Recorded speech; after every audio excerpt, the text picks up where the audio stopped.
mati men nè wow makan jam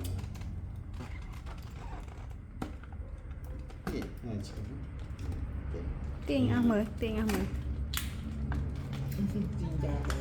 nè chứ nhân chứ tiền ăn mời bạn mồi nhặt Nha mực. bạn nhặt đã nọ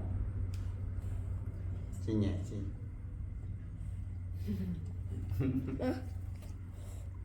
nói tới nhằm pin nẹp pa tới tới nhằm pin nẹp pa tới tới chồng một pa nữa men